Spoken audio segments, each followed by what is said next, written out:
بارك پارێزگەها دهۆکێنەوە کو دیار هژمارەکە هاوڵاتیان باژارە دهۆکێ خڕڤەبوونەکە یاسای ئەنجام دا پشتی کۆمەڵە کارگەریە پارێزگەها دهۆکێ وەرگرتی نها خڕڤەبوون بەردەم بینایە پارێزگەها دهۆکێ دیگەل کۆمڤەبوونە هژمارەکە وان گەنجال بەردەم بینایە پارێزگەها دهۆکێ وەکو دیار کو دویوێنێت پشتمەدا دیار هژمارەکە وان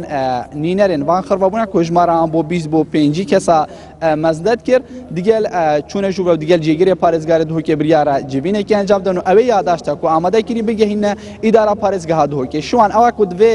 خڕڤەبوونێدا دروشمێت کو هاتین بلندکردن ژێردەستێن ئەوان هاوڵاتیان بەشدار بووین داخوازەوەیەکێت کەن کو داهات هەرێما کوردستانê neçîte berîka hin kesên dest nîşankirî ji vê herêmê belku dixwazin dahat herêma Kurdistanê bû xelkî be her wasa divê yadaşê de amaje bû yekî kiriye li ser duaketina mûçê fermanber hewrasa mûçê mamosteyan ku biryar waye ku bi nîv mûçe bihête dan bû vê mehê lewra daxwazê wan çend xaleka bixwebergirin û rengel piştî dûmayê hatina evê nînerê wan digel İdara Parêzgeha Duhokê beyannameyê ji bo saziyan ragihandinê bidin diyar kirin ku beyanname çendîn xalên jêk cuda bixwe digît lê hewlatiyên ku bejdar bûn daxwaza wê yekîtken ku dahat û samanê vî welatî bi ser xelkekî bihêda beşkin bi şêweyekî asayî nek bitine biçî berîka hin kesan wekû êk ji rêkxerên evê xirvebûnê amaje pêkirî.